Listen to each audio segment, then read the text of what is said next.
नमस्कार, आप देख रहे हैं मुद्दों का जवाब। मैं हूं मोहम्मद आजाद। चालू वित्त वर्ष की पहली तिमाही में आर्थिक विकास दर गिरकर 5% रह गई, जो पिछले 6.5 साल में सबसे कम है। अगस्त महीने में जीएसटी कलेक्शन 1 लाख से कम रहा। ऑटो सेक्टर में मंदी की मार लगातार जारी है। अगस्त महीने में वाहनों की बिक्री काफ़ी कम रही। ये कुछ वानगी हैं आर्थिक मंदी की, लेकिन सरकार मंदी की आहट मानने को तैयार नहीं है। जबकि पूर्व प्रधानमंत्री मनमोहन सिंह भी कहते हैं कि अर्थव्यवस्था बहुत चिंताजनक है। मनमोहन सिंह के मुताबिक देश को इस हालात में पहुंचाने के लिए नोटबंदी और हड़बड़ी में लागू किए गए जीएसटी हैं, जिसकी वजह से देश मंदी की गिरफ्त में फंसते जा रहा है। एक हफ्ते में दो बार वित्त मंत्री का मीडिया के सामने आकर राहत का ऐलान करना इस बात की स्वीकारोक्ति है कि मंदी अब धीरे धीरे घर करती जा रही है। मुद्दों का जवाब में आज चर्चा बिगड़ते आर्थिक हालात पर।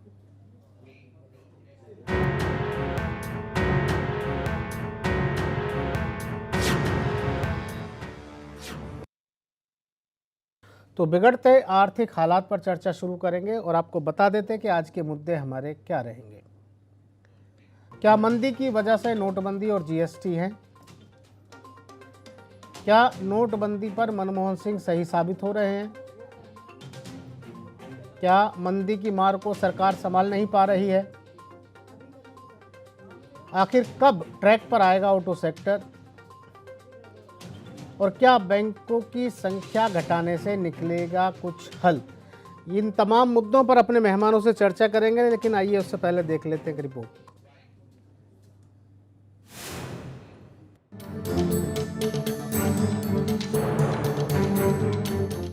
देश आर्थिक मंदी की ओर बढ़ रहा है।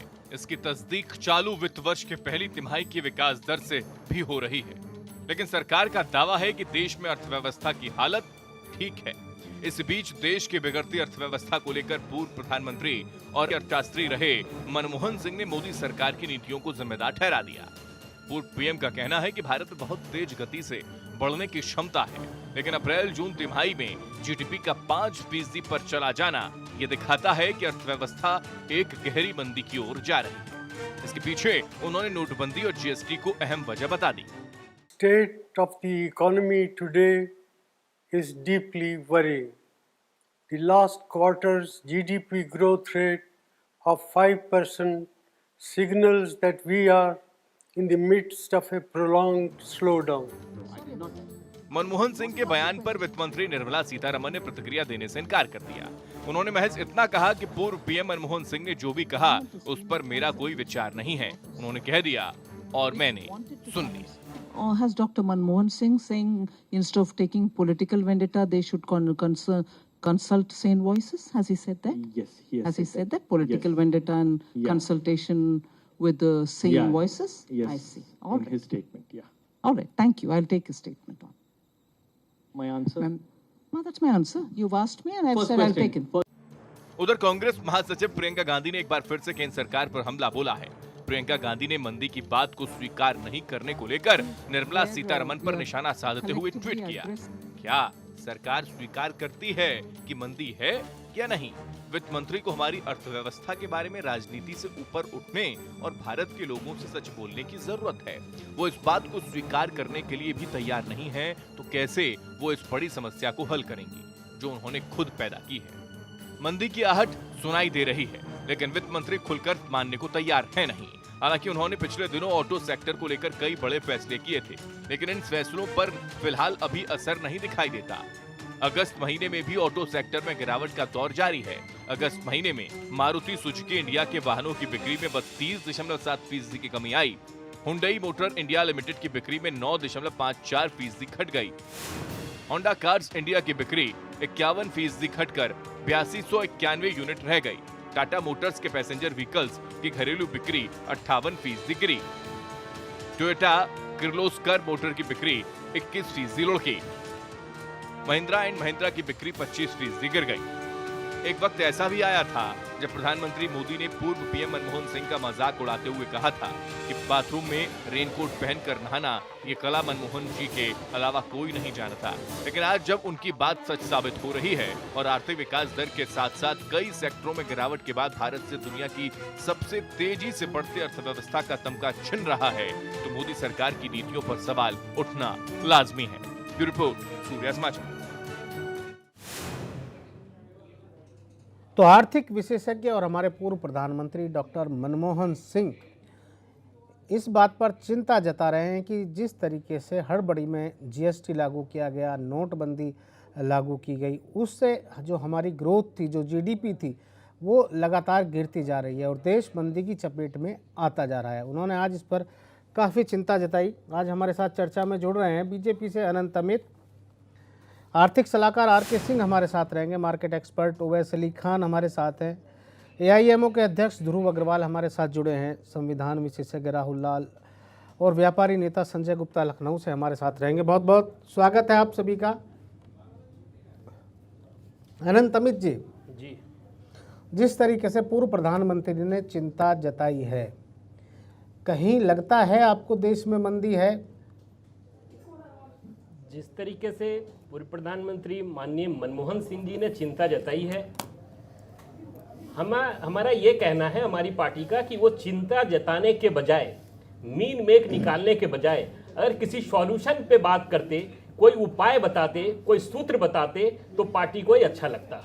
पार्टी ने पूछा, सरकार ने पूछा उनसे, वो क्यों बताए? सरकार आपकी है, उनकी सरकार होती तो वो बताते ना। देखिए, वो तो सवाल करेंगे। जिस तरीके से माननीय मनमोहन सिंह जी की 10 साल की सरकार चलाई उन्होंने, एक अर्थशास्त्री होने के नाते जिस तरीके से उन्होंने इकोनॉमी को, भारतीय इकोनॉमी को जिस तरीके से बेड़ा गर्क कर दिया, उनका फाइनेंस मिनिस्ट्री 2 बार का वित्त मंत्री आज जेल के पीछे खड़ा है, और जिस तरीके से उन्होंने भारतीय अर्थव्यवस्था को डुबा दिया, उस तरीके से हमारी सरकार ने 2014 के बाद जिस तरीके से भारतीय अर्थव्यवस्था को सुचारू रूप से चलाने का काम किया है, जिस तरीके से जीडीपी और अर्थव्यवस्था को लेकर डूब गई थी, अब तैर रही है, ऊपर है। नहीं, देखिए क्या होता है ना आजाद भाई, अर्थव्यवस्था क्या है कि जिस तरीके से शेयर मार्केट है, उतार चढ़ाव आता रहता है, उसी तरीके से अर्थव्यवस्था भी उठता चढ़ता रहता है। ठीक है, किसी कंपनी का शेयर यदि नीचे गिर जाता है तो इसका मतलब ये नहीं कि वो कंपनी खत्म हो जाती है, ये अर्थव्यवस्था है, ऊपर नीचे होती रहती है। हमारी सरकार बहुत गंभीर है इस विषय को लेकर,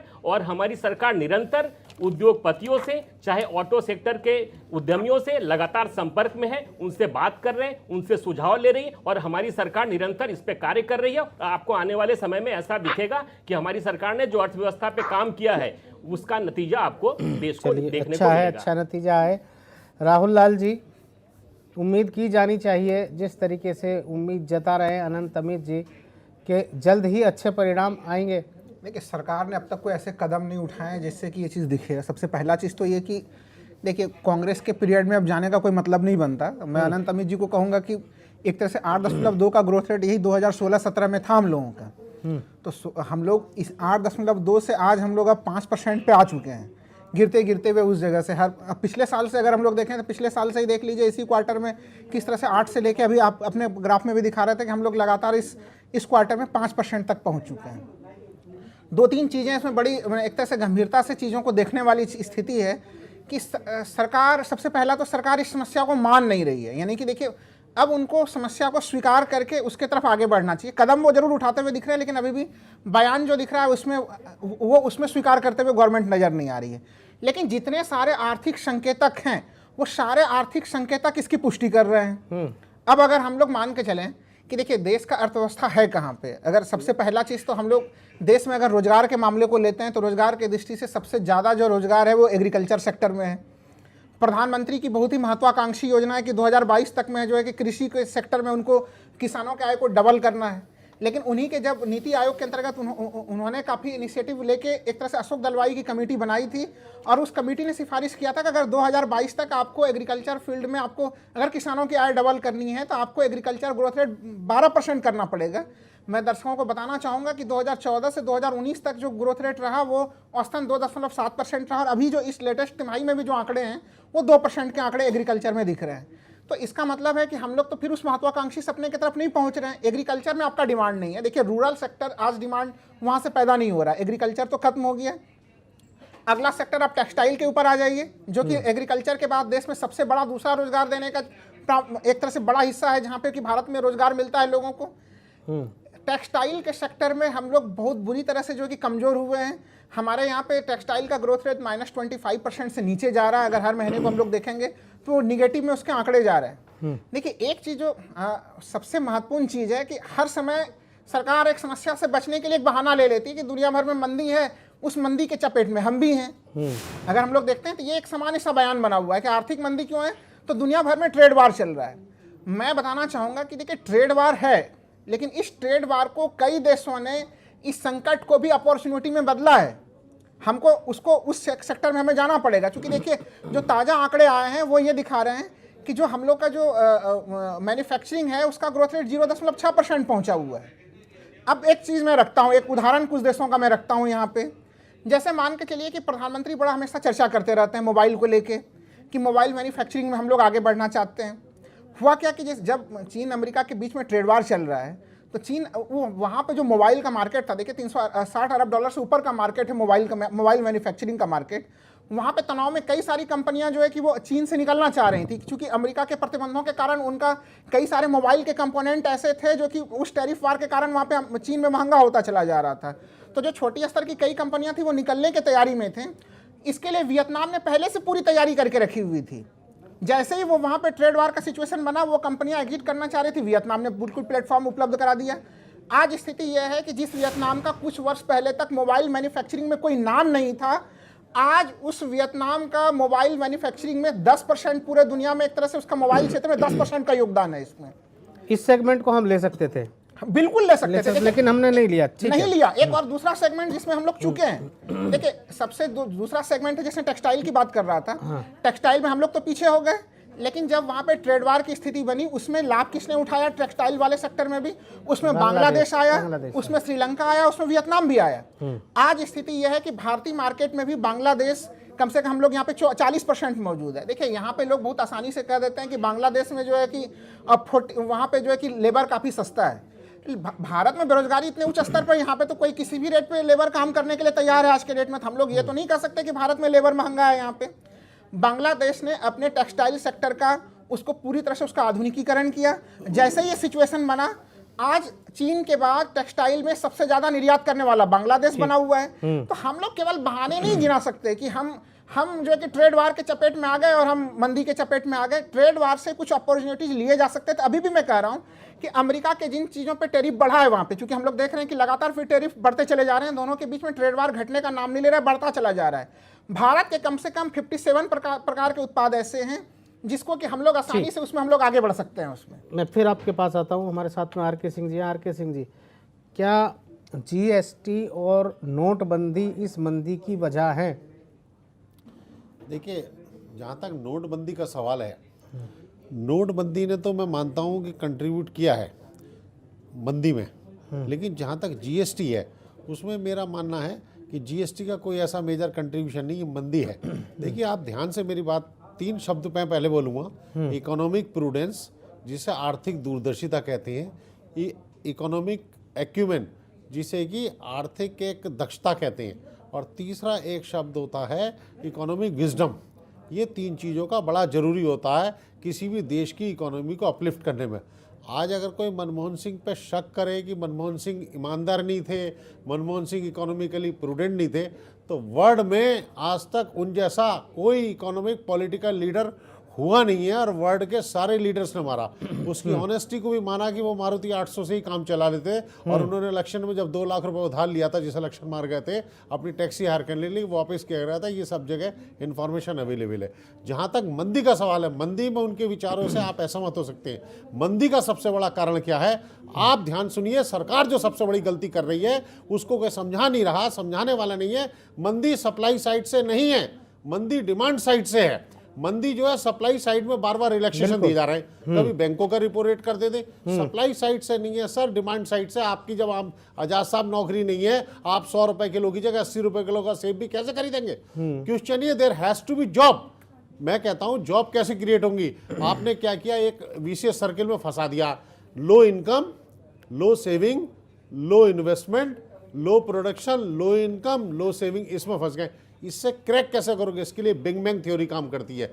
बिग बैंग थ्योरी क्या करती है, आपको तुरंत एक इंजेक्शन की तरह कंट्री में लोगों की इनकम बढ़ानी पड़ेगी, जिसमें इस सरकार ने एक बहुत बढ़िया जो काम किया था वो किया था। मुझे ध्यान है क्या, किसानों के लिए 2,000 रुपये आई थिंक हर क्वार्टर में जाने थे, शायद साल में 6-8 हज़ार जाने थे, 6,000 रुपये जाने थे। That was a good. Rahul Gandhi ने भी एक बहुत अच्छी स्कीम लॉन्च करी थी, न्याय, भले ही वो जीते नहीं लेकिन वो भी स्कीम अच्छी थी। आज भारत में सबसे बड़ी जरूरत है, जो मनमोहन सिंह जी ने 27 करोड़ लोगों को गरीबी रेखा से उठाया था, उनके नेशनल रूरल हेल्थ मिशन को वर्ल्ड ने प्रेस किया था, जो सब उन्होंने काम किए थे, उन्होंने क्या किया था, हर आम आदमी की जेब में पैसे डाल दिए, बोले जाओ बाजार से सामान खरीदो। याद है 1929 में कीन्स ने भी इसी तरह करा था, गड्ढे खुदवाए थे, गड्ढे भरवाए थे, लोगों की जेब में पैसे पहुंचे, सारी फैक्ट्री चालू हो गई होगी और वर्ल्ड जो है इकोनॉमिक डिप्रेशन से बाहर आ गया।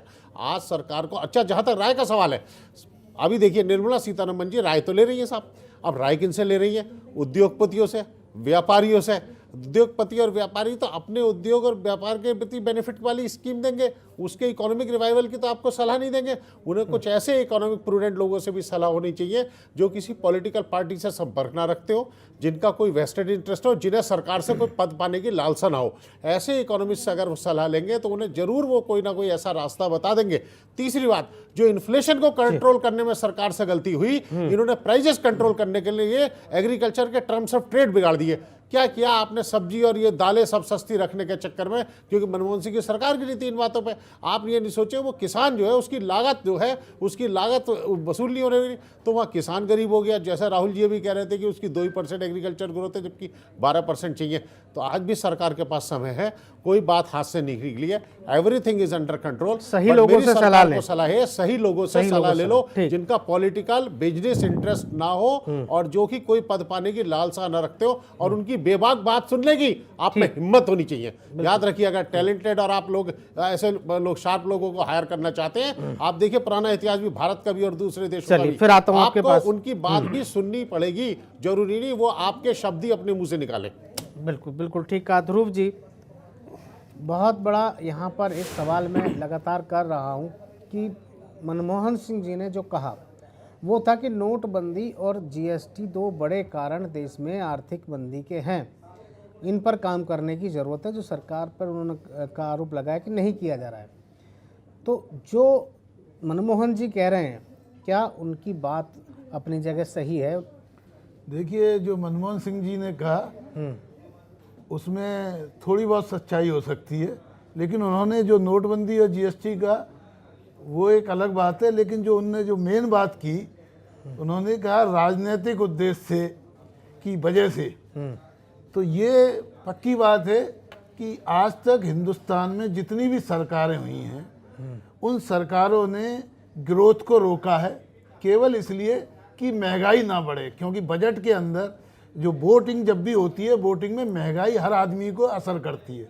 इस सरकार ने जानबूझ के इस पूरी इकोनॉमी को जो रोका है, वो रोका किस लिए कि किसी भी हालत में हमारी जो इन्फ्लेशन रेट है वो 3% से ज़्यादा ना रह पाए। जो मंदी है वो जानबूझ के क्रिएट की गई है, जो उन्होंने कहा है राजनीतिक और मैन मेड डिसास्टर, जहाँ तक बात किया है वो केवल इसलिए कि हर हालत में।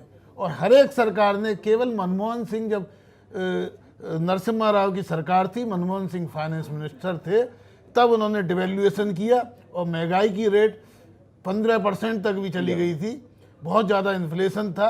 लेकिन ग्रोथ और तभी हुई देश की जब जब इन्फ्लेशन हुआ, लेकिन जैसे जैसे इन्फ्लेशन होता है उसी तरह वोट कम होते रहते हैं। इसलिए सरकार को, जिसने पॉलिटिकल एनालिसिस की है, वो ये सोचता है कि हम महंगाई को रखें कम। तो ये जो मंदी है, इसका एक तो रीज़न ये है कि 3% महंगाई रखने की वजह से उन्होंने जो, जैसा कि आर.के. सिंह जी ने भी कहा, मिनिमम सपोर्ट प्राइस कम रखा।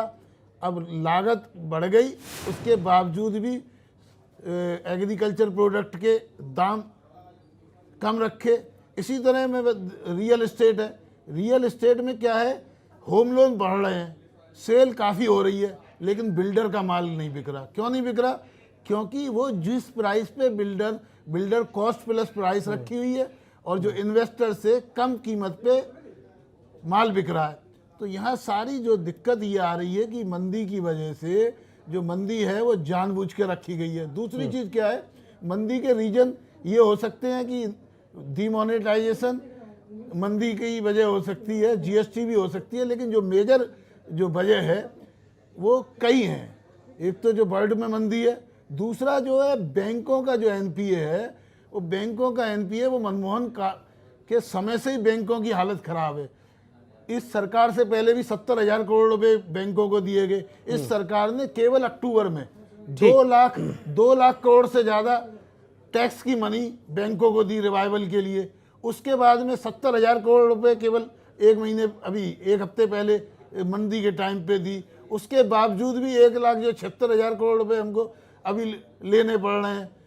और ये जो डीमोनेटाइजेशन भी आया वो भी केवल बैंकों को सुधारने के लिए। यानी हम लोग क्या कर रहे हैं, केवल मर्ज पे जा नहीं रहे हैं, बार बार नुकसान हो रहा है। तो ये एक कंटिन्यूस प्रोसेस है कि हम बैंकों को पैसा देते रहेंगे और बैंक बैड डेट करते रहेंगे, क्योंकि इकोनॉमी पूरी नॉन वायबल हो चुकी है। उसमें क्या है, एक छोटा सा ब्रेक ले लेते हैं ध्रुव जी, फिर आ रहा हूँ आपके पास में। एक छोटा सा ब्रेक मुझे यहाँ पर लेना है, एक ब्रेक ले लेते हैं, जल्द लौटते हैं और चर्चा को आगे बढ़ाते हैं।